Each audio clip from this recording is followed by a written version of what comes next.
Hi, people. Welcome once again to another episode of the Unmasquerade Show. Now, marriage is a very solemn institution, but yet again, very selfish. And we had our first guest come in and tell us about his experience with marriage and the trials and the challenges that he had to go through trying to make it work and trying to save his marriage. And he tried to beat all odds, go against the odds, go against the societal norms to try and make it work. And as we had in part 1, we know how the story ends. If you didn't watch part 1, probably you need to before we get into this. So we are back again with our guest, and he is about to give us the very, very inspirational and touching version of his marriage, part 2 in Twice Married, Twice Divorced. Welcome once again. Thank you. So you want to remind our guests with a small intro once again? Wow, okay. Yeah, my name is Odhiambo Otieno. I'm a communications professional. Twice married, twice divorced. Okay. Yeah, I think that's relevant. Okay, so we want to appreciate having you on the show again. And one, we want to appreciate you being here with the first episode. You are very real. You're very authentic. You're very vulnerable. And we've seen how what the response was like. And, you know, there are people who maybe have not commented openly, but there are those who've come on the inbox and like, hey, I have this similar situation. They don't have the courage to speak, but your story has inspired someone and is inspiring people. So I remember you told us, as you were telling us the first in our first show, that when I asked if, you know, did you learn your lesson? And you said, I got married again. Yeah. And so I want you to, you know, just take us into that, you know. Of course, we know it's twice married, twice divorced. I pray that third time is a charm. Yeah, of course. But before we get to the third time, you know, tell us about your second story. How did you meet this girl? Well, first of all, it's important for me to declare that there are two versions to a story. Yeah. For fairness, I'm giving my version. And I'll do my best to give the just bit of it and not in any way to malign any person's name or something, but just for people to learn from my story. Not out of any malice. Not out of any malice. So that people can learn and people can also share from what we are doing. Yeah, so straight to your question. How did I meet this girl? This is December 20th, 2020. Miss Nyalenda beauty pageant that was happening in Kisumu. So I go as a judge. I'm invited as a judge and seated there. I had two co-judges and they were stirring a lot. Initially, when I meet somebody, I don't talk for the first time. I keep quiet. I don't know who is in the room. You're observant. Yeah. So I see, but something struck me. I don't want to talk about it now. I think I'll share it towards the end. Remind me to share with you about the person who seated on my right. So here, there's my friend Latoya, who was like the overarching judge of all of us. So Latoya was engaging the judge on my right, and they're talking about relationships, marriage, and the judge on my right said that the next relationship she's getting into, she's getting married. So you're three judges on the table, and one says the next relationship she's getting into, she's getting married. That's what turns my head. What struck you about that? And before you tell me what struck you about that, how long was this after your first marriage ended? My first marriage, I think, ended a long time ago. We lived for 3 years, I told you. But I think toward the end of the second year, I already started making peace with it, that it had ended. So we were on the what I call crisis management, the exit management. So for a whole year, we're doing exit management. That's how I can see it now. So how long between the actual exit and you meeting? This is June. No. Yeah, this is June. June 25th, if I'm not wrong, thereabout, 2020. My first.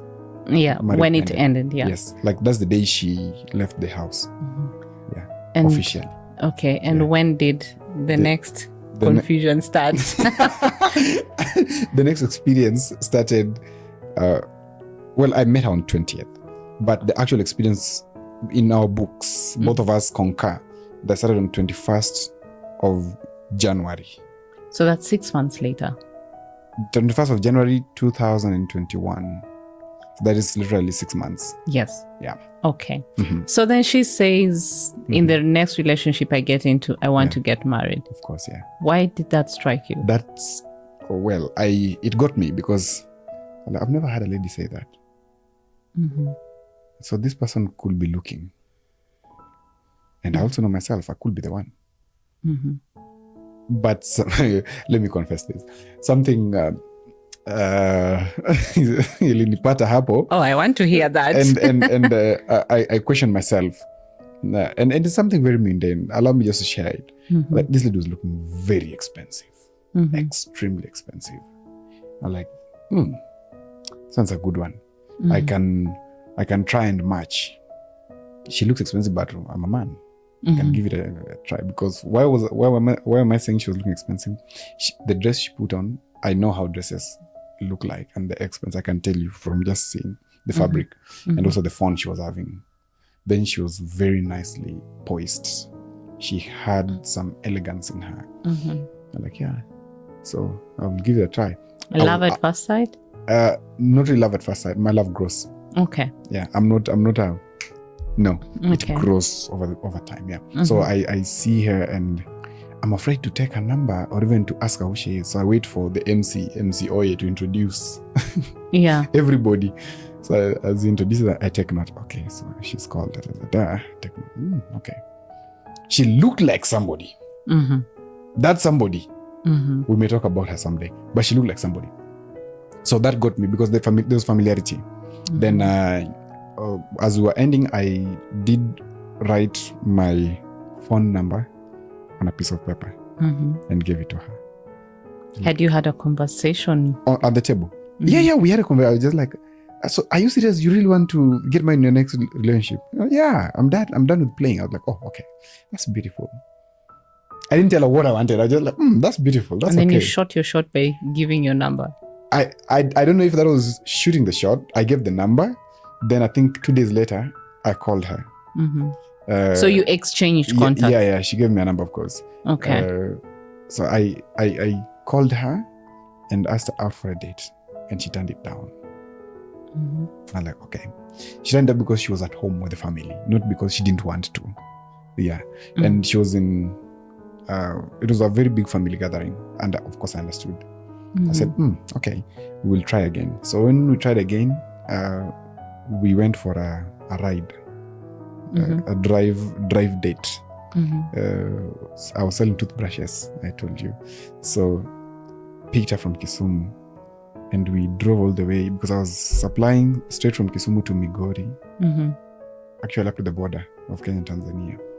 Yeah, so, and she impressed me on that first date because I told her by 6 on the dot, we are leaving. 6 on the dot, she was made up and ready to leave. I'm like, okay. She's a timekeeper. She's a timekeeper. She's taking the most important box for me because I've always known women will always be late. But this one... That's who we are. Yeah, this one was not late. By 6 on the dot, she was ready and I picked and we went all the way to Migori. Yeah. So that's how our first date started. So what happened on that drive, What was significant about that drive? How did that first date go? It was very good. In hindsight, there were a lot of warning shots which I never took. A lot. And later on in life, and that's especially last year, after we had divorced, I realized There are a lot of things that I was told from on day one, but I never picked them. Then you were in love? Not really that I was in love. It's just like, not a bigger story. So it's a normal story. There's nothing about it.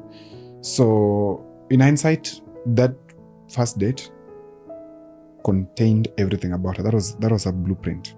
But I was not picking. Yeah, you overlooked. Yeah, overlooked, because she told me, well, she was a timekeeper. That's beautiful, tick.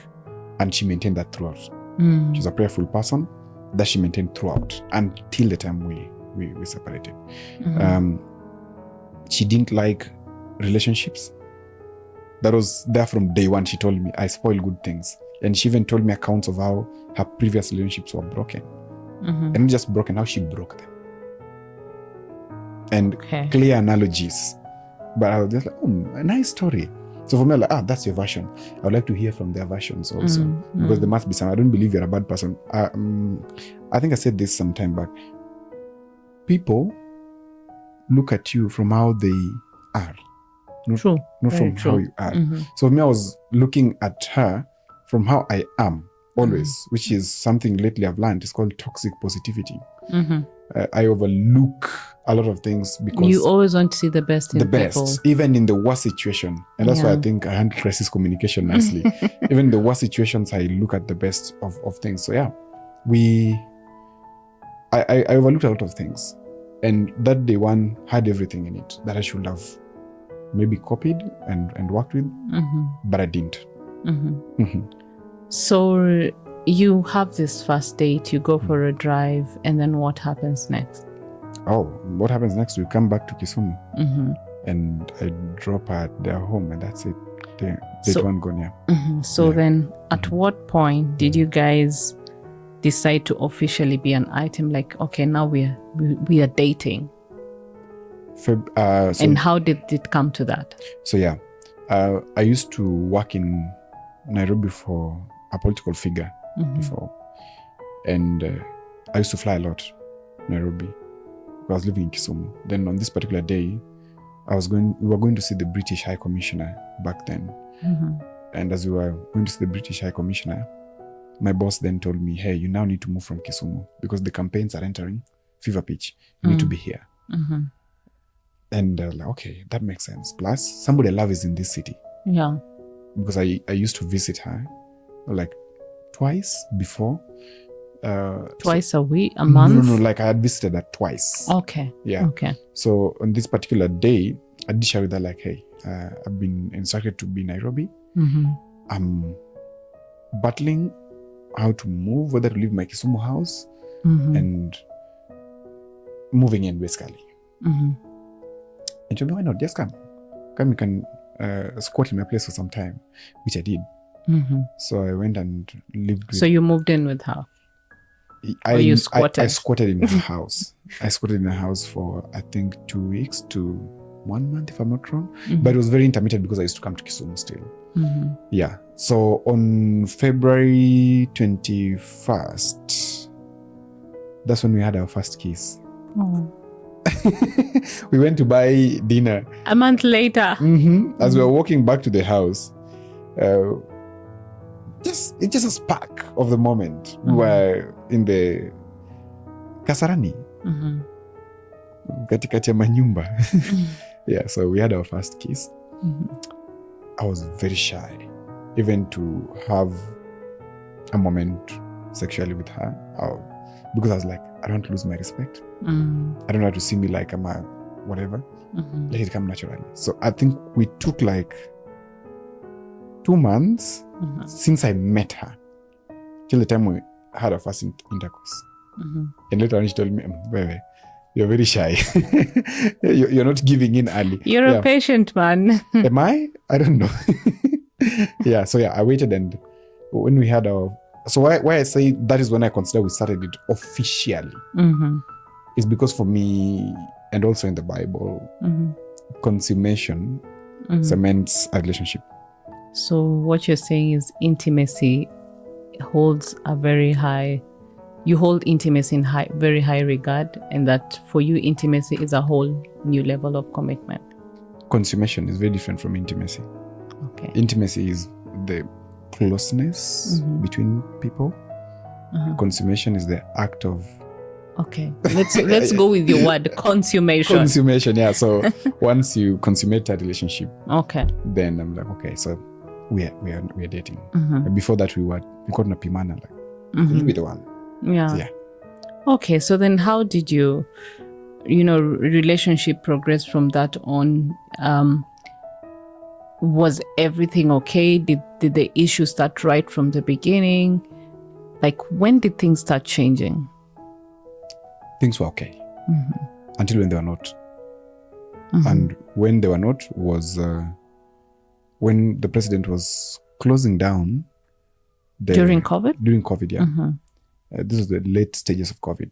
The president was locking down the country, and there was cessation of movements. I remember I was in Homa Bay, was doing my toothbrush distribution still, and we had bought our first car. So I drove from Homa Bay to Kindu to meet my friend called Derek Ogayo. And at that moment also, we had just changed houses. So we left Kasarani for Ngong Road. So now I consider we moved in. Because now I was having a house that I looked for, and we were in it together. You mutually made the move together. Yeah, because I didn't prompt her. I didn't ask her, hey, do you want to move in with me? No, I had her tell her sister, okay, sit na hama, unaenda na sisi. I'm like, okay, it sounds good. Yeah, so until this day when, this just like 1 week after, when I was doing my toothbrush distribution, I called and told her, hey, what the president is saying on TV. She's like, yeah. And I was like, okay, so I want to drive so that I come. And she asked me, why are you coming to Nairobi? What are you coming to do? She asked you that? Yeah. Now that is the... Had you had a fight? Never. Or were there any hints up to that time that things were not okay? No. Okay. None. So at this moment, that is like when my mind picked like, what's happening? Because for me, I have a house in Kisumu, remember? But I'm renting a house in Nairobi so that we are together. And I'm doing this, apart from the job, I'm doing this that I am with her. Because we went for a 2-bedroom now. Initially, we were living in a 1-bedroom. I'm like, this is something strange. I took note of it. But I didn't know what it was. So I just took note and said, okay. You stored it in abeyance. Niweke uko nyuma, I'll deal with it someday. So we were together now. I considered we were together because I drove to Nairobi. We were there. Nothing still that I could think was any wrong. We had a routine. You should wake up every morning, we'd pray together, have breakfast together, drive to work. Allow me to ask you, when you called her and you told her you are coming to Nairobi, and she asked you why you are coming to Nairobi, you travel anyway, right? Yeah. What was the reception like? How were you received when you were back in Nairobi? And there was anything off after that, or? I couldn't sense anything that was off. Okay. I went in also knowing that I had noted that, but I had no probable cause. I was just like, this is just somebody, right? Yeah, I had no probable cause. I chose not to see because I choose to see positivity again. Yeah. Okay. So, how did things? What was the other than that? Yeah, that is the first notable thing. That's the first notable thing for me. Yes. The second one was when she used to talk to her mom. Because for me, week 2 ngapi? 2 of meeting her, she had met my dad and mom. Wow. But for me, I was decided. I knew, like the time she said she wanted, week 2 of meeting her, she had met my mom and dad. Okay. And I didn't introduce her like, this is the person I want to say. Brian doesn't waste time. No. I'm swift. Didn't you think that was a bit rush? You could wait for 18 years and still be messed up. Okay. Fair enough. Time value or value of time is not anchored in its maturity. No, it's in somebody's intention. If the intention is life, the people who met day one, done their things, they're married to date.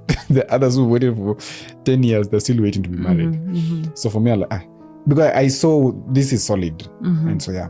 But, and I can't say even now that looking backwards, that was a mistake. No, I did my bit. Because I don't know then what ladies are looking for. Because I think if you're going to a relationship, you're looking at marriage. Unless, and that's the naivety I have to date, that for me, relationships are not for just fun. If you're starting to have a relationship, it's headed somewhere. If it's not headed somewhere, we're not having it. Okay. So then when did the rain actually start? Now I realized things were not very good when she used to talk to her mom, and she never declared to her mom that I was living with her. Yeah. But everybody, my family knew. But the mom knew you guys were together, or she didn't? At this moment, not yet. Okay. And you've been living together for how long? Like now, I think this was month 3 or 4. Okay. Yeah. The mom didn't know. But you were aware that she didn't know? Did she give you reasons? I'm aware that she didn't know because the younger sister told me, if my mom knows that you guys are living together, it will blow. Okay. Because in the Adventist church where I belong, I converted actually. Out of love. Out of love. Oh. Catholic to STA. In the Adventist church where I belong, we are strongly encouraged to remain as solemn as possible before. Wait until marriage. Yeah, of course. Okay. Practicality. You broke the code. Practicality is a question on its own. Yeah. So, okay. So when she used to call her mom and she would talk and talk and talk, so the innocent me seated there would be patiently waiting, like, "Sinisalimie mama." Not that I'm married. No. We are living together. But you felt your relationship was solid enough to be to that step where she could introduce you to the mom. Of course. Do you feel maybe like you understood that she did not want to tell the mom you're living together, but at least that she should have told the mom that, hey, I am seeing someone and it's serious? Of course. Okay. I felt that was a dangerous occurrence. And why I consider that a dangerous occurrence is because if you can't be comfortable with your parent, then you can't be comfortable with me. Yeah. No. Because when all else comes down, we run home. That's true. And when you can't be frank with your mom, there's a problem. And it could not be with you. It could also be with the family. Yeah. Because there's a type of parenting which is also dangerous, where children, even in the adult age, cannot be free. And actually, this impacted our marriage heavily. Heavily. And I say heavily because I saw it. The impact of, or the influence of the mom in the marriage. Okay. Yeah, I saw it. So when she didn't tell her mom, I took note. I didn't talk about it to her. I just kept it to myself. The other thing that started to make me feel this, now number 3, was this issue of internship, because she was interning as a nurse at Kenyatta, and an irregularity happened in that process.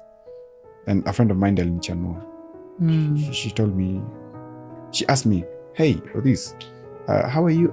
How is, because it's our culture, like when we talk, we're like, how is your partner? Or can I say hi?" I'm like, no, she's not around. I'm in the night shift. Okay. So there's no night shift anyway. I want to know how that particular conversation went. Your friend asked to say hello. Yeah. And then you say she's on night shift. Yeah. And then what happens? And then she asked me this. Intern nurses don't go for night shifts. Is that true though? I've never been in the medical field. Especially at Kenyatta. Because they're students. You only work at night if you're on locum. Okay. All right? Okay. Yeah, you must be qualified to be there. Because we're supervising you at night. You're a student. Even doctors do not, unless intern doctors, that's a different, because they can be, So yeah. So she told me, something's not adding up. So that is the 3rd occurrence. How did you take that? What did you feel in that moment when you had this? Obviously, I started now questioning myself, or is my friend sure of what she's saying about nurses not going for night duties, like intern nurses? Atachi nurses, actually, not intern. Atachi. What did you do with that information? Nothing. I kept it to myself. At the back? At the back. Okay. And remember, these small bricks were building a wall. Did you ask her anything? No. Okay, fine. So, I trusted her, so I was just like, my friend could be wrong. So what happened when you came back? When she came back the following morning, did you look at her with a sense of doubt? No. As you were usual. just happy to see her come back? I'm always happy to see her. Like, it's morning, we are going to take breakfast, like, shower, let's go to a cafe. Yeah. Okay. Okay. Yeah, or shower, I make breakfast because she would come in tired. I'll make breakfast, then she goes to sleep. Then I take a walk. She would come in tired from night shift? Yeah, from night shift. Okay. Very tired? I see you. Yeah. I'm just asking. Yeah, but I hear you. Okay. Yes. Okay. So that happened. Then the fourth part that I noted was there was an acclamation now of these night duties. And now she started working with a friend of hers, and they would go and I don't know that call it superintend or work for old patients who are suffering from COVID. Home care. Home care, yes, home care, correct. I wanted to say hospice. Wait. Home care. Home care, yeah. So she would go to those home cares, and it had been created in my mind like it was a normalcy, because I would even drop her at those buildings in Lower Kabete, Westlands, especially Westlands, next to this mall that was attacked, Westgate. Yeah. So I would drop her there, and she would go into some expensive looking house. And I'm like, okay. So there's a particular day, this is on the fourth occurrence, when she called me at night, first of its kind, and we talked for long. And it was unusual. Because since I met her, she never told me, kwa mdomo, that I love you. She would write for me kwa text. Okay. And for me, oral proclamation is more cementing than text messaging. So she told me, I love you. After a long talk, remember at the back of my mind, I also noted that there was an inconsistency, a positive inconsistency. But still an inconsistency. Yes. Okay. So the following day when she came, she carried some wine, kwa mkono, Rosonobil, I'll never forget. Was she drinking with her patient? Most probably, because it was halfway. Sorry, that's very mean. I take that back. It's okay. We can talk about it. Yeah. Let's bring a little humor in. Of course, we can talk about it. Yeah. So the Rosonobil or Nobai, whatever it is. I don't like that wine. I told last time. Yeah. If I see anybody with that wine, that's the end of me and that person, because it's a trigger. So Rosonobil was half. And then obviously, whenever she would come, I would always be at the door like a little child, waiting for her to come. Then I would hug her, and my naughty self would always go into her back pocket and grab her towards me. And then kiss her and say, welcome, how was your night? How was work? Okay, shower, I'm going to make breakfast. It was the order of the day. Because she's tired. She's tired. I don't expect her to come and make breakfast. Yeah. You're kind. Thank you. So yeah, when I touched her back pocket, I felt a key. Then I just pulled the key. Whose key is this? Like, just very innocently. Whose key is this? Then she was like, it's for the Asian where I was working Easter night. Asian, where you working Easter night? Key. Wine. And the wine?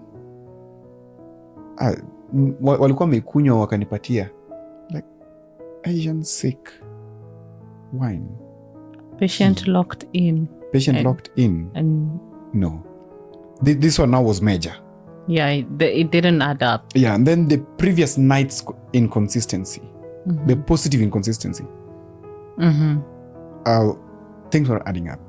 So at this moment, I get on to brush it off because I love using the word accept, and it is part of my toxic. You did not probe further?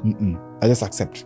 Did you feel anything in that? I felt some type of way because, like, this key, little I figured out that when I start overthinking, I'm only waiting for the puzzle to fall in place nicely.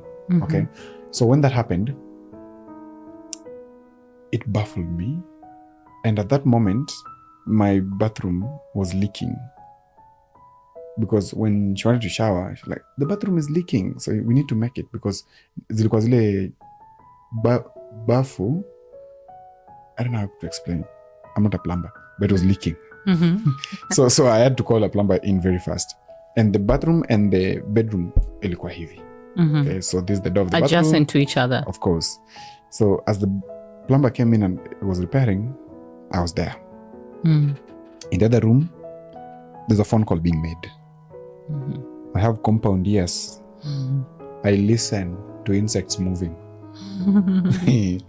So as I'm standing here, I hear talking to somebody on phone. And it's not a normal phone call. Remember, I'm very good with phone calls. I can infer what's happening on a phone call.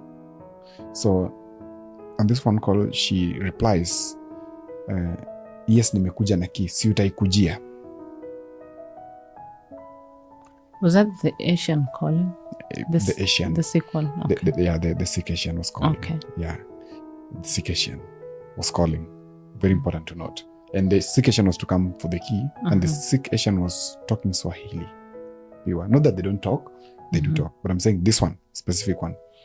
Then she was also saying that she had walked.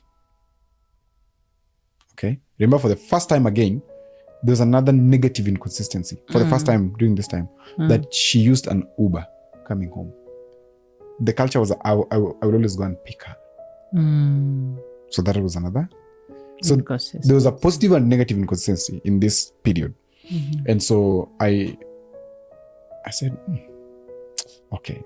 Then one of the things she also said in that phone call, from what I heard, she was saying, nimechoka. And there's a giggle. So that day, she was also going to work in the evening. What were you feeling as you were hearing this conversation and hearing this words? At this moment now, I was starting to feel heartbroken, disappointed. I was starting to feel jealous of whoever was having a talk with my then just girlfriend. By this moment, we were still boyfriend, girlfriend. And it's important why I give this background, because I need people to learn. Yeah. So, a lot of things, but I was like, fight. What exactly was your interpretation? What did your mind interpret out of that conversation you overheard? That she was talking to a gentleman who she was in a house the previous night. And I had no doubts, because every indication was that. And even now, in hindsight again, I looked at what I've done my little survey about Rosanobile and its effects. And the guys I've talked to, I understand it is an aphrodisiac, a heavy one. And so, yeah.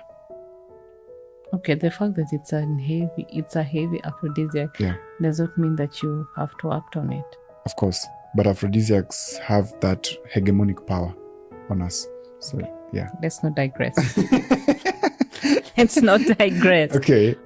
Yeah. So then your antennas go up. Yes. And then? So that day I decided in the evening, let's go for dinner outside before you go to work. So I take her to a place in Kileleshwa called Rubicat.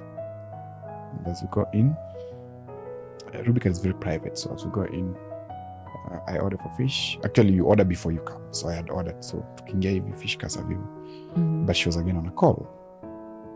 And this call was taking too long. Was she having this call in front of you, or she started having it in front of me, then she stepped away. And when she stepped away, she didn't go so far. And that place is extremely silent. There's no music. So I was listening to everything again.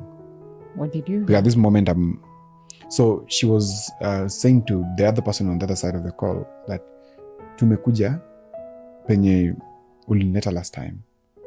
Yeah, I'm here with him. Yeah. And how did that make you feel? Very bad. I actually stopped eating. Now me have a problem, Monica. When I start figuring out issues, and at the moment I get the can I call it discernment that this is actually it. tumbo yangu inaribika tu saa hiyo. Like whatever I was eating stops. I started having running stomach straight away. Wow. And that was an indication to me, because none of my previous relationships had I ever experienced such stomach whatever, and it doesn't turn out to be true. So when my body did that, your version of stomach feeling is real. Like my mind can think whatever it wants, but my stomach tells me something. That's it. Because I don't know, it just happens. Things just go south immediately. But like, oh God, this is it. It is happening. So yeah, from here, remember this is the fourth account. So do you finish your dinner? Do you ask her about it? I couldn't finish the dinner. So she didn't even come to eat, by the way. So I stand and go to the car and tell her, okay, kumaliza, just kuja kwa gari tuende.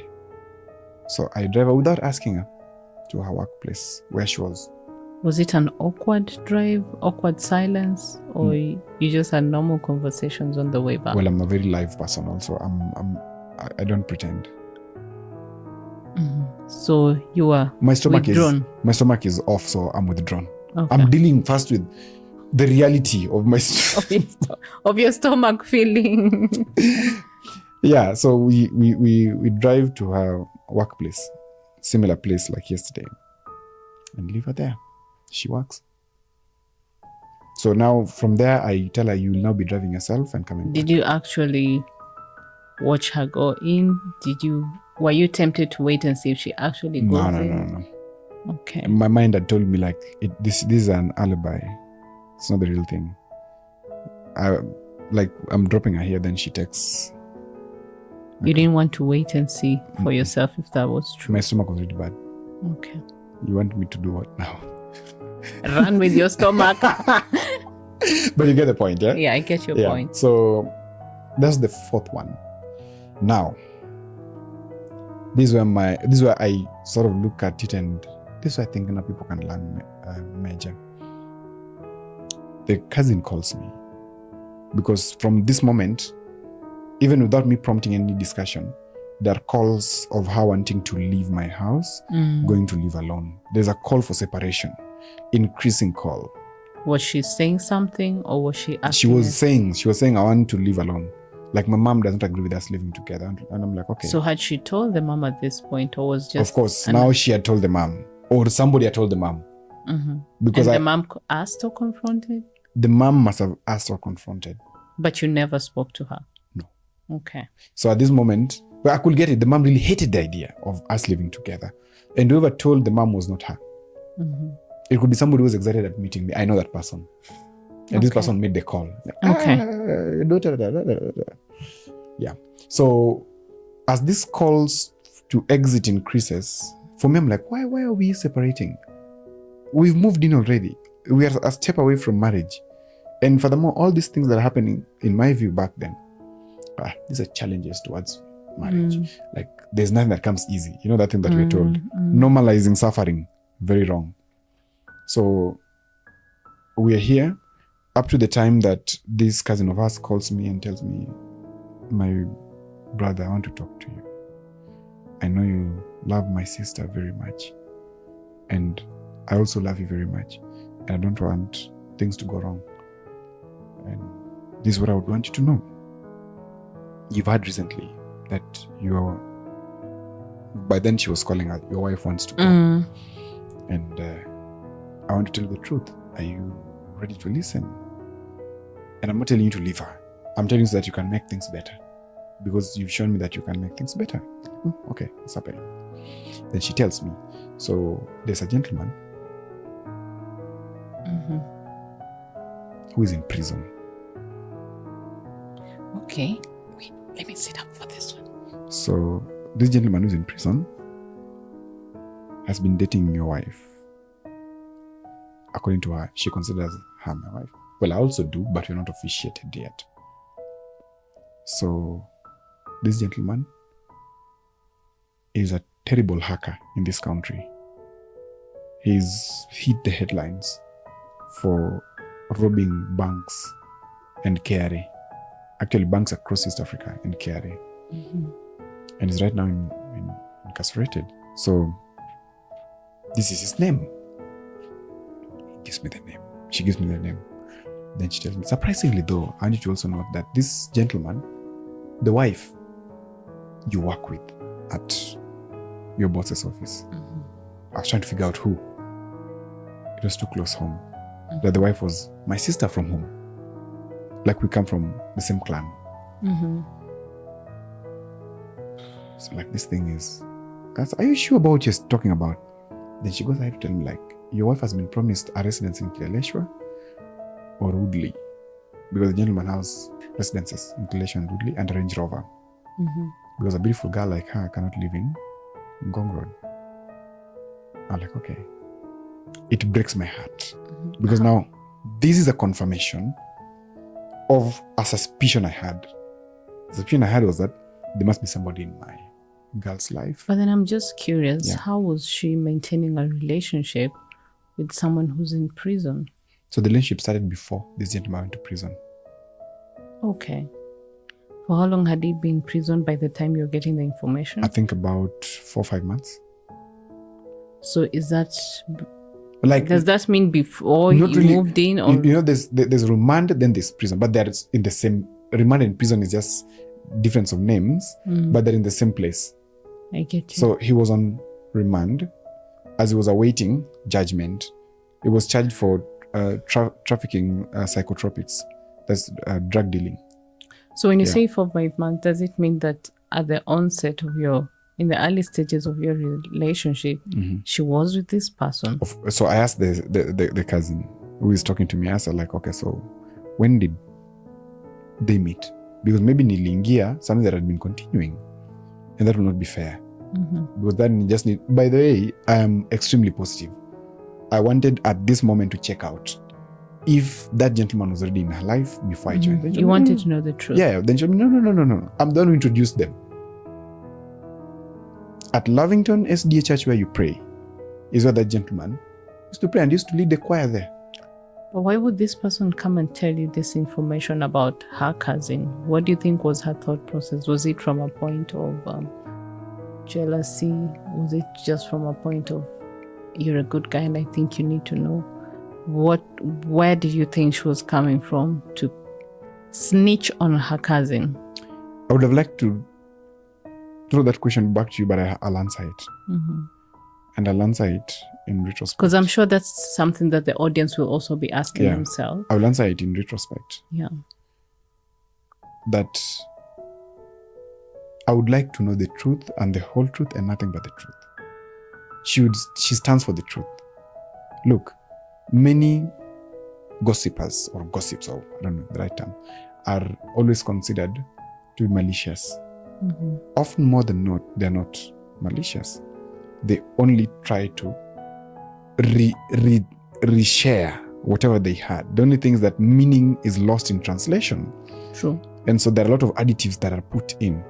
And then the challenge comes in when now somebody with malice hears or picks this and starts going to mock with it. So let me consider this as a gossip between me and her cousin. Okay? And her cousin is coming from a point of positivity. And she's declared, I'm not telling you this so that muachani. I'm telling you so that you know that the pressure you're dealing with is not coming from any other place. It's coming from this point. And so she's been pointing for me where the problem is. And she's saying, I don't want you to leave my sister. I want you to help her, because for the first time in her life, she's dating a single man. All through, she's been dating married men. Now, that one is another record. But I say, what? Okay. I won't go into the familiarity of that. But by admission of this being a possible occurrence or this thing going on, I was like, okay, thank you. It hurts for you to say that. And I know it takes you a lot of courage to say that, because you know, obviously I'll confront her someday. And when she asks me, I'll tell her that you did share with me. And I hope you're ready when I say that. No, you don't have to tell her that. I tell her, no, I will. Because I love the truth and let's stand by the truth. So yeah. So how did you feel knowing that your wife is with someone else and she's hiding it from you? And this is also coming in at a time where she wants to leave. So How did that make you feel? And did you talk to her? Very mixed feelings. Relief that now I understand the issue. For me, the biggest challenge is always if I don't understand. But when I understand the issue, I'm at a much better position to take a credible decision. So like, one, relief, but two, like, me again. Plus, who does this person think he is? But then I was all like, I think my wife is making a mistake. I can guide her back. You didn't consider the knives this time round? No. Like, I can guide her back. This is a human moment, and we can sort it. Because at that moment, I'm looking at myself, I don't see a problem. So I can get her back. And I still don't confront her. After I'm told, I keep it. I kept this one too. And this one was painful to keep. So interestingly, things happen so fast. The mom calls and tells me, I want to see you in Kisumu. Was this the first time the mom is calling you? Or by then you already... No, by then she had introduced me to the mom. Okay. And the mom actually now interestingly liked me. She was like, I thought some caricature of a person, but this is a solid person. And I could actually see the relationship was solid. She liked me, and even the family by extension, from what I could see at least. So she calls me and tells me, I want to see you in Kisumu. I drove from Nairobi to Kisumu, put everything I was doing on hold. Mother-in-law is calling. Mother-in-law is calling. That one is a heavy call. Drop everything, move. I remember I did my shopping at Naivas. To her when nikifungua gate hivi. I can be, oh, my son-in-law. But you've done for me all this. No, but my daughter does not love you. And she prepared lunch. Very wise pastor. She's a pastor. And she sat me down and told me a lot of things, including, and not limited to, that she's suspecting the daughter is seeing somebody who drives a Mercedes who drops her at my residence. So if you thought the cousin was bad, the mom was also another one. Okay. If it was bad, I wanted to get the difference. Okay. I think they were both coming from a very solid point. And so when she told me, like, this is what's happening, then she asked me, do you want to go ahead with this relationship, or I can give you her sister? Okay. Option 2 for you. Yeah, she tells me, you can even take the sister, you know. Yeah. Okay. Which is a sign of goodwill in our country. Is it though? Of course. A sign of goodwill. And by the way, for a minute, I saw that as an option. Like, because kama mtoto wangu akupendi, chukua mwingine. I love the mom. Like, she's an amazing person. I loved her because she stands for the truth. Do you think she said it as a joke? No. Okay. She couldn't have called me all the way from Nairobi. She could have just called me on phone and told me, hey, if it's a joke, prank on you. No. Yeah. Brian! So yeah, she told me that, and I was like, okay, I hear you. But where did you get that information from? And she told me, do you remember her sister left your house? And I was like, oh, now it makes sense. Because his sister abruptly just left. And I was like, why would you just leave the house? I love family, and I love you staying with us. Then now I understood, okay. So that day, I drove back to Nairobi. As usual, we go for our date night, but for the first time, we're doing Ethiopian. And along Skodek Road. When you were driving back to Nairobi, did you have any intention of having a conversation with her? What was your game plan as you were driving back to Nairobi? I had now concrete probable course, because the mom does not want to hurt her. She's only doing it for the best of her child. And I was also not going to use this information to hurt her. I was only going to share. Like, I wanted to understand, is this something she'd want to continue with or not? Because at this moment, I started to accept, like, okay, things will not be right or something. So all the way I'm driving back, I remember I listened to 2 songs from Kisumu to Nairobi. Heartbreak songs? Gospel. Okay. I was hoping it's not Westlife or Backstreet Boys. One day at a time. And we say God of the Mountains. Where was I? You were listening to 2 songs. Yeah. God of the Mountains, still God in the Valley. So you listened... 2 songs on repeat. I think start that part again. Okay. So that we capture it, we get Okay, so as I was leaving Kisumu to Nairobi after that talk, I listened specifically to 2 songs. And this was One Day at a Time, Sweet Jesus, and when they say God of the Valleys, God of the Mountains. So you didn't go for Backstreet Boys and Nah. Westlife? Okay. Yeah. And interestingly, these songs were introduced to me by her. Were you crying as you're driving? Extremely. Oh, okay. Extremely. I cried. And I drove all the way. What emotions were going through your mind on that drive? I'm losing this again. Was it a trigger from your first experience? Of course. Like, this is happening. Why? Why again? Why me? Like, what have I done? I'm trying to see everything I've done. Like, I can't. And Monica, I'm not masking. I'm not trying to kujipendekeza as my version. I'm only saying I will try to look at whatever I've done wrong. I could not pinpoint any. Our routine was fine. And not even a text would have come through my phone from another woman. I would not even entertain, first of all, those communication.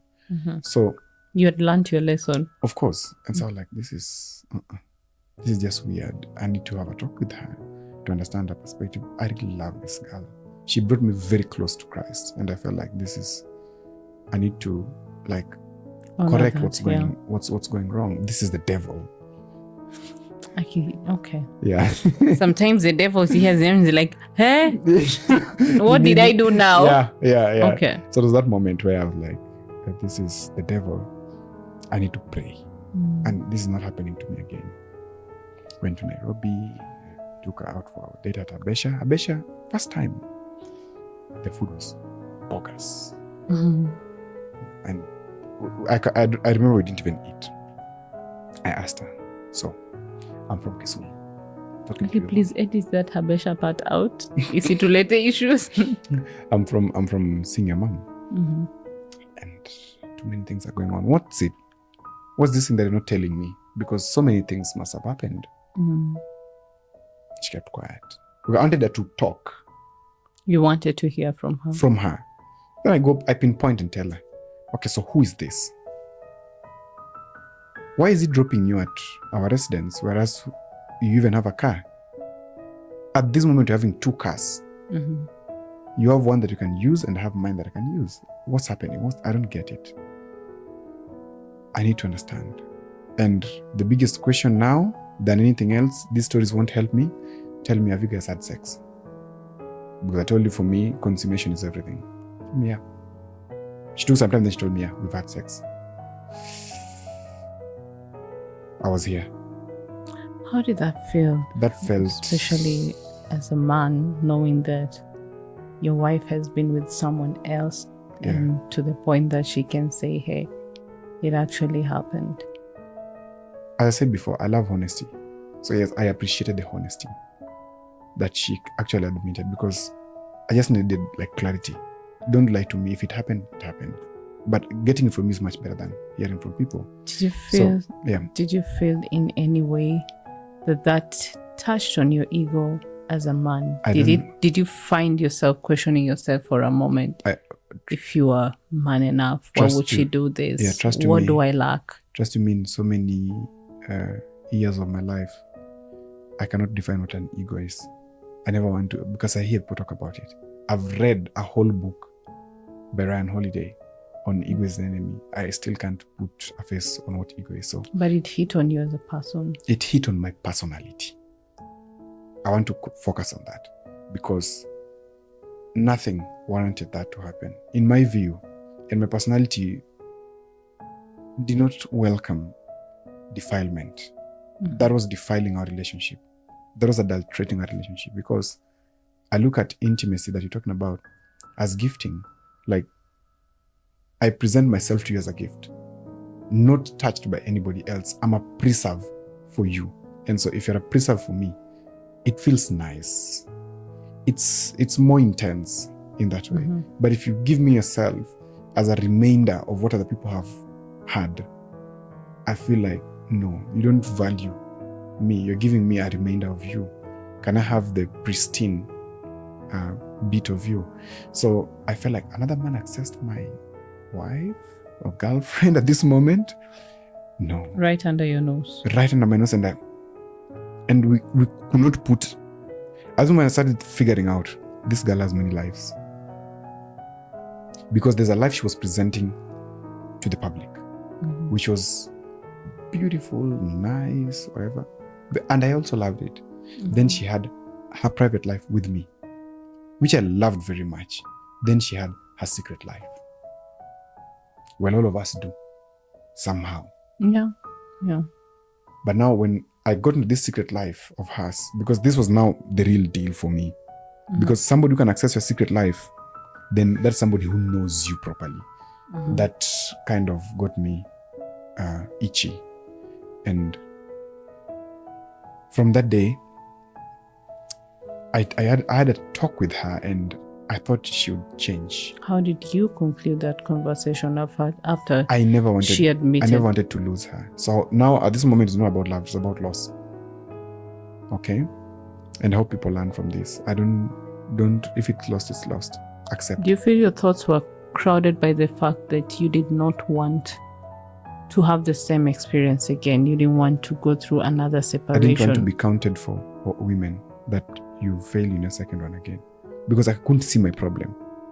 But later on, I'll tell you I saw my problem. Okay. Anyway, fast forward.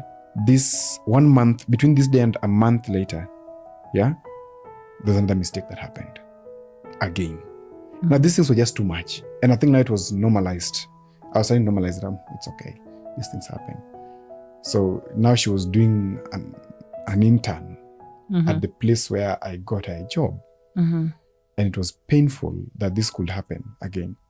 So I told you this moment I was now fighting not to lose.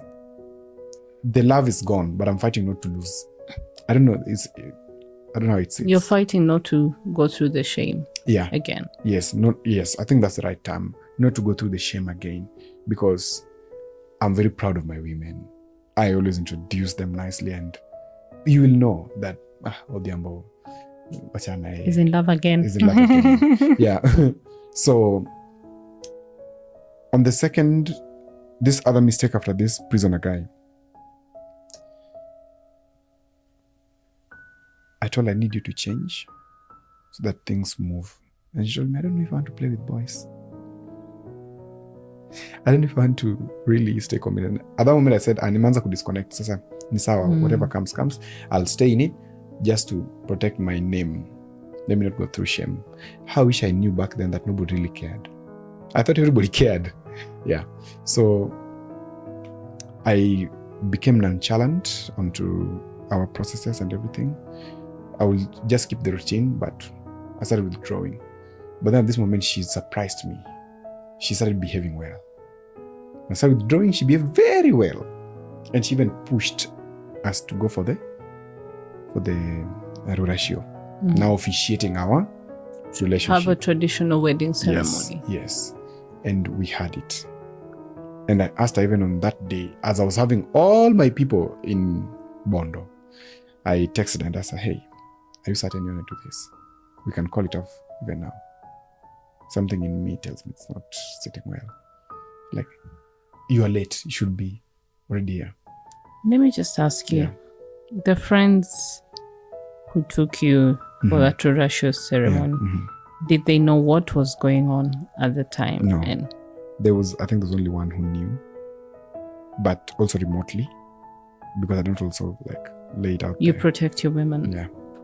So there's only one who knew, but somehow, two of them were like, Odhiambo, no, we're just taking you, but there's a mistake you're doing.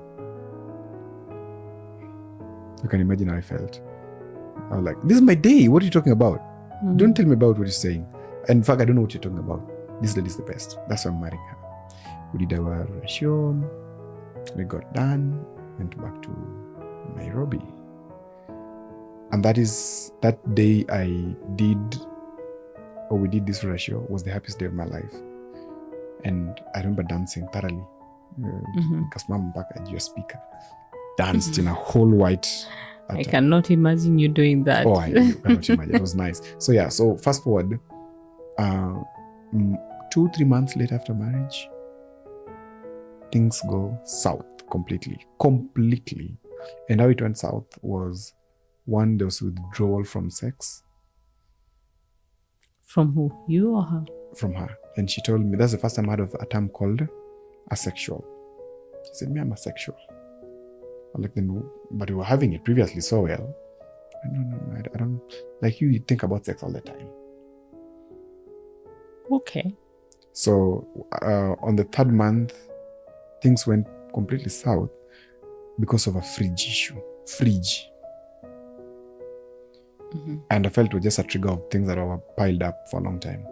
She woke up one morning and asked me, hey, we don't have a fridge.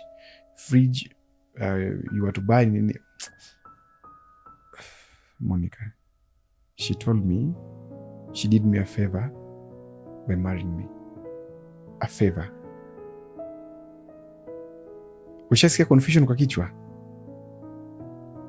Odhiambo. A favor. So I'm imagining you in the same statement. Yeah. I feel like I earn everything I have. I don't take favors. I earn.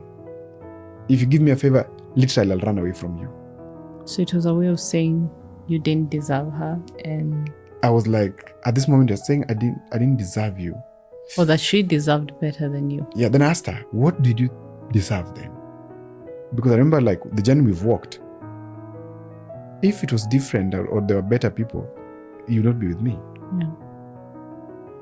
And she told me, when I was growing up, I promised my mom I'm going to build a big house. And I told him I was going to marry a rich man. I'm like, oh God, how naive.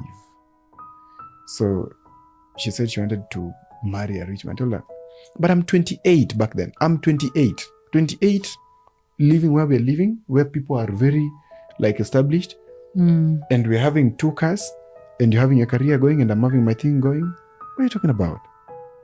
28. Most of my age mates have not even figured out what life is. Yeah. And I'm at the topmost level of my career. Topmost at 28. I'm actually exiting to private practice. Mm-hmm. I felt that was a real affront to my personality. And I felt it was not good, it was not right. And so I left the house because she had just come in the morning, and I went to talk to the sister on phone. And the sister told me, now you're meeting my sister. Now that is her. My sister believes that she's the best, and everybody else must submit. Number 1. Number 2, my sister wants to go to America today. If she can get a chance to go to America today, she will leave you there. So remember, I told you before that you're going to meet her. Now, that is the person that I'm talking about. And she's done. Now, this blood sister, who is she cousin? Younger or older? Younger. Like, that is my blood sister. And I'm not going to lie to you. That is her, and you're going to meet her now.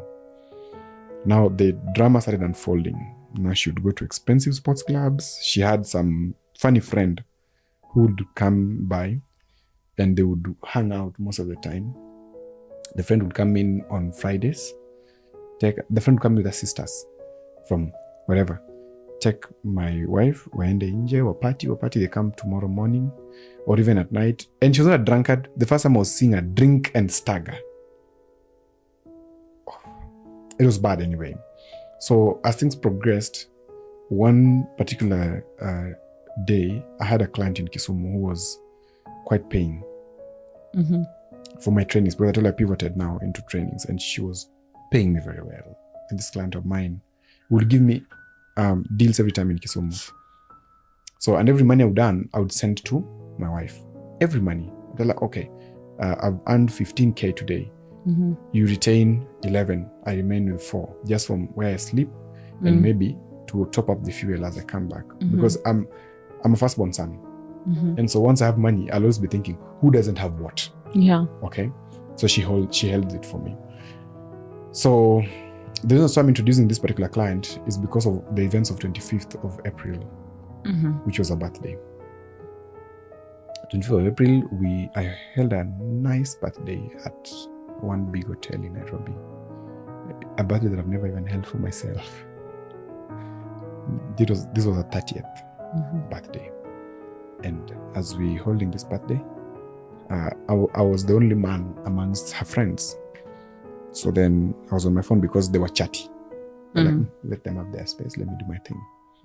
As I was chatting on phone, this client in Kisumu sent me an interesting message asking, kwani nwantiti ilisha? And me and my idiocy or honesty, I shout, hey, you guys, what is nwantiti? Then the Nigerian friend who was seated with her looked at me and said, Shem, what are you saying? Then she ran and came to where I was seated and took my phone and asked me, Abu, fungua nione, what are you talking about? Then I opened and she told me, you know what nwantiti is? This girl is asking you, kwani love ilisha? I'm like, love? I've never talked about love with this girl. Mm-hmm. That is interesting. But even if, I did used to call her, hey, darling, hey, sweetheart. And I took it very English. I know, now I realize it was very wrong, but I took it very English, like I could call you, hey, sweetheart. And I don't mean like, hey, we are sleeping together. Okay. So at that moment, I saw her eyes change, and seemingly this was the bingo moment for her. And days later, when this client again called me. Did she react there and then? She didn't. That was a day. So it was just nice. So days later, I think then she was gathering evidence. I didn't know. Mm. So she went into my phone, where she knew the password, and had a look at all the chat. There were 2 which were bad, I admit, because I flirted. Flirting is cheating to me. I flirted with 2 different women. One of them was this girl who was my client, and the other one was another lady in Nairobi who I randomly met. And we had flirted for a long time because I considered 2 weeks was too long. And the chats were bordering sexual talk. Was there a reason that you felt the need to flirt? It's never justified, but yes. It's not justified. But yes. Yes, I felt a reason because I felt... Was it attention you were seeking? Was it I don't think it was attention I was seeking, because I would also say, ni sawa, marriage imeshindikana, wacha tuishi. People do that. And that was where I was receding to. I was saying, we can't do marriage, so let's just leave. And I don't under what? God, sick people. I was sick. Yeah. So the flirting was there. And it's one of those things I'm not proud of again in my life, of having done. And so when she found the records, she took a moment to share it with the family and said, you guys are saying I'm the hoe. She got a chance. Yeah. During this moment, when I realized like things were already going south and she had access to the messages and she was talking about it to all her family members, it was now a serious campaign against me, and it was time to go. And I knew my time was up at that moment. And I did admit to her. I took her and told her, hey, this happened. I'm not proud of it. And you can take any action that you feel is worth it for you to feel good. Cheating is not right. As much as there's nothing physical that has happened, I don't admit that whatever I did was right. Mm-hmm. And like a golden moment, she told me she wanted a break immediately. That's a break for, like a break to rethink the relationship. I was like, to rethink the relationship? I've forgiven you worse. This is just a reaction. Look at it for what it is. But the packing was very fast. And soon afterwards, she was going to... Is it like she had been... Do you feel that she had been waiting for an opportunity like this? Of course, because I could pick that she's been looking for mistakes and she didn't find... Look, if you are a fault finder, you'll always find one. Yeah. Yeah. If you look around for reasons for you not to stay, they'll always be there. Okay, so yeah, she found that perfect moment to exit. And I remember coming from where I was that day, going back home and finding her having packed 3 suitcases. That was too fast. And she told me, I'm going to stay with my sister for 1 week. Then we will see. I need just a breather. I'm like, okay. Then at the back of my mind, I was like, you, who has been doing this thing for quite so long. I'm not leveling. I'm just doing comparison. That was me talking then. You who has been doing this thing for so long.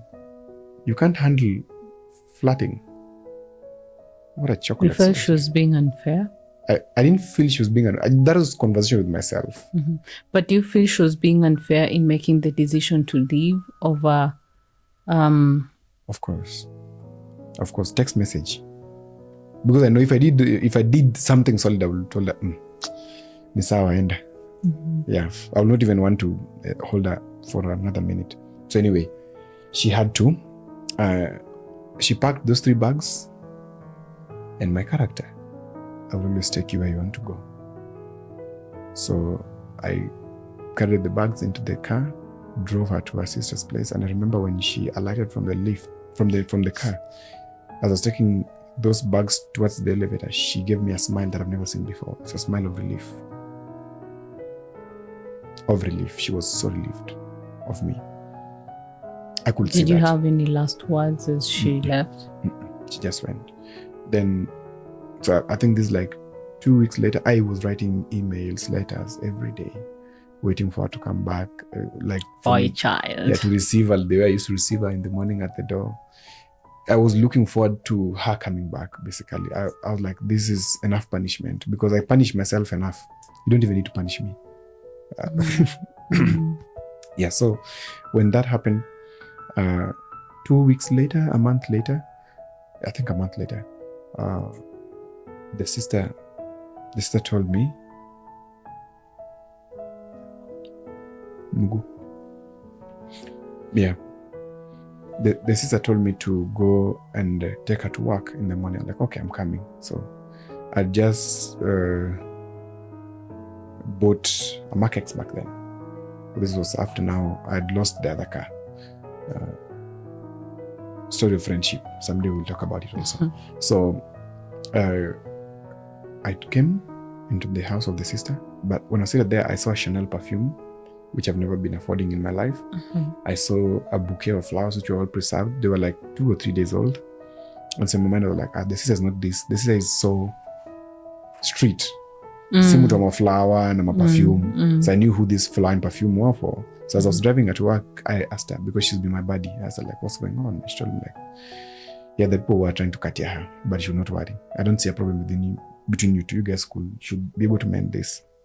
Then as I was leaving the sister, I called her and told her, hey, I feel a little bit concerned of what I saw, and I would want to have a talk with you, if you don't mind. Yeah, come in the evening, let's have a talk. In the evening, I went and saw her. We went to the rooftop of that building. And that's where the final heartbreak happened. What happened? That is when I was hoping that she was going to tell me, like, so I've sat, I've considered, and I think we're going to work, but these are my conditions for reworking this marriage, because we're married. Instead, she told me, I've thought, and I don't want this. I was never ready for marriage. And this is nothing about anything. It's just about me not being ready for marriage. I don't want to waste your time anymore. I think you should move on. I'm like, not ready for marriage? How? We've done the ratio. We are planning. You're already married. You are planning a wedding. What are you talking about? No, I'm not doing this. I asked her, like, then she also said, I'm not ready even for a relationship. I said, but at this moment I was frank with her. But you've been doing relationships. Yeah, what are you talking about? Let me know. I don't want this. I left there disappointed, heartbroken. All negative feelings. Now the reality of the shame was now coming. And the shame was not anything for me from anybody else, but for my mother and father. Yeah. Why? Because I'm the firstborn son. The second marriage spoiled. And this one, they now went and did Odhiambo. And it was going down. I felt defeated because I had protected her so much before my mom and dad. And on several occasions, we even disagreed with my parents. Yeah. And so she just stripped me naked. I felt naked in front of my family members. I felt naked in front of my friends who took me to the ratio, who told me actually that this thing will not last. Yeah, who warned you against it. Yeah. I felt naked on so many fronts. I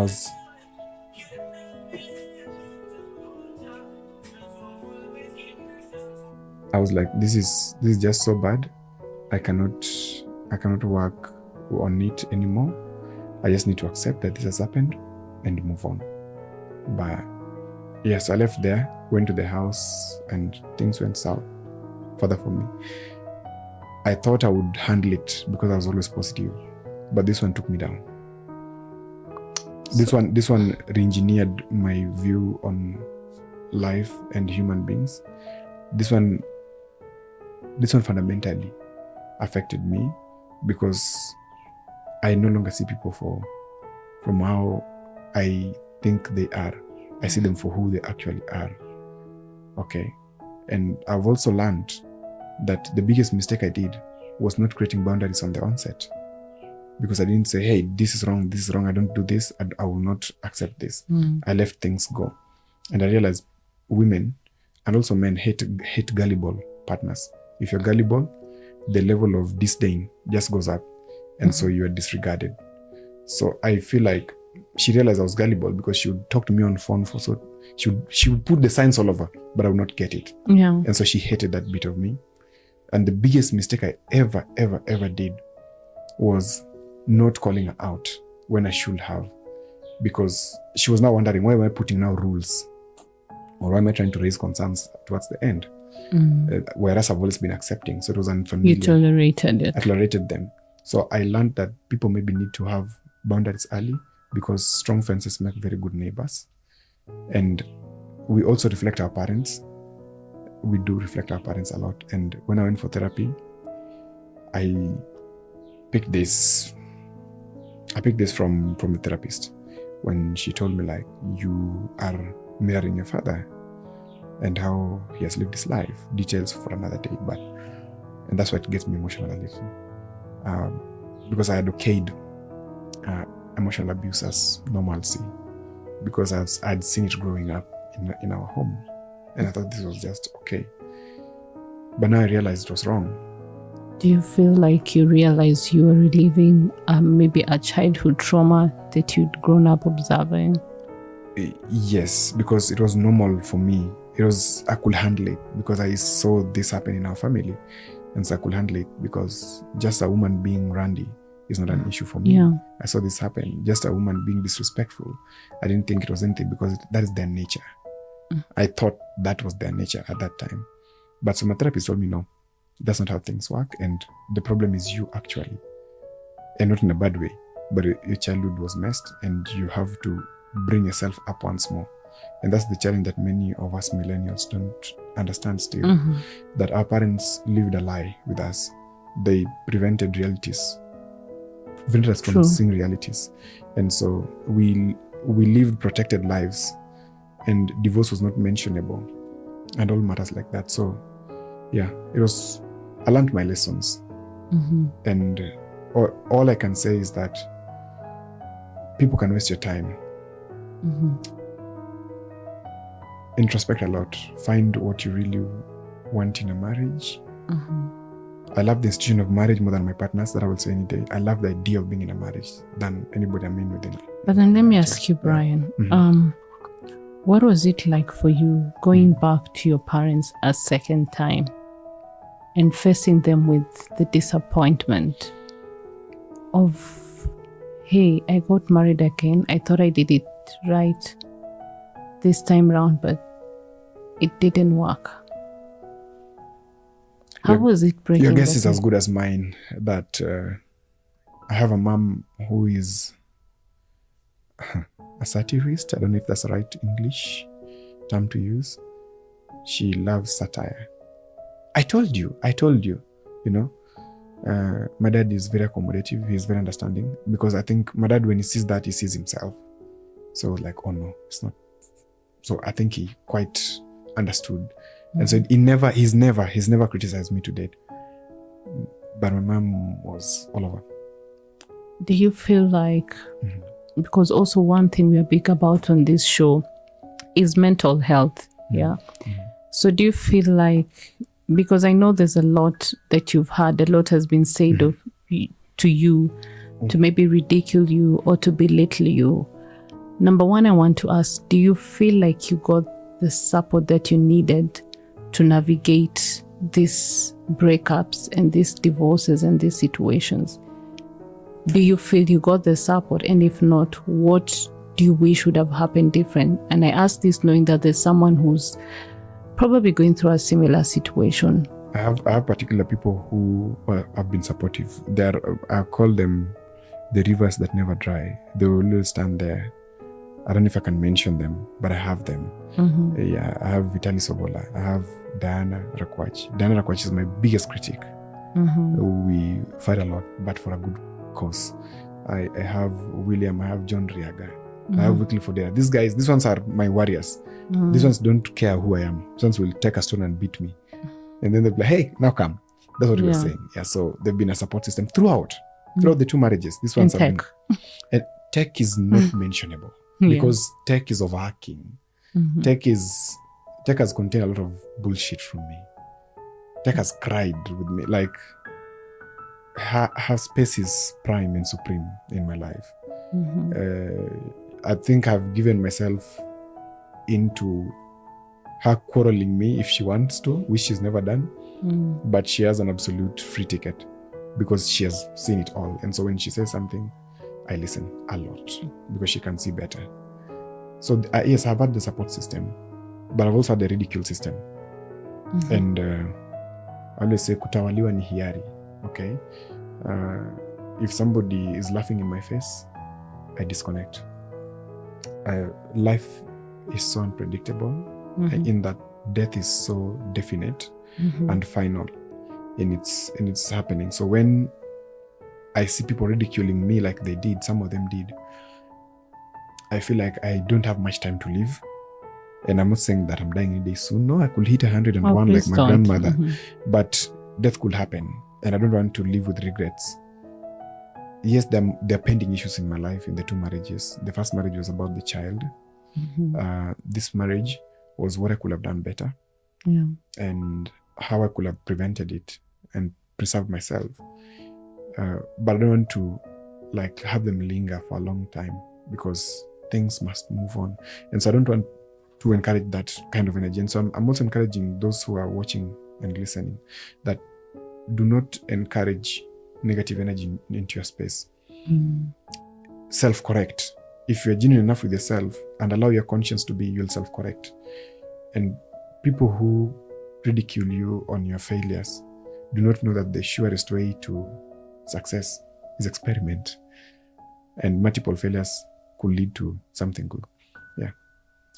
Okay, so there's so much that I would want to, clarify and ask, but in the interest of time, I want you to say something because I know we have audience. Yeah. I want you to say something to our audience, even as we finish, who are in the situation you are in and they didn't have the support and they're worried about the public and societal opinion. What would be your parting shot to them? Someday in the future, you've overcome the situation you are in today, and that's the joy. Okay. Thank you so much, everyone. Unfortunately, we have to end this for now. Thank you so much for tuning in, and I hope that this helps someone, save someone, and heal someone.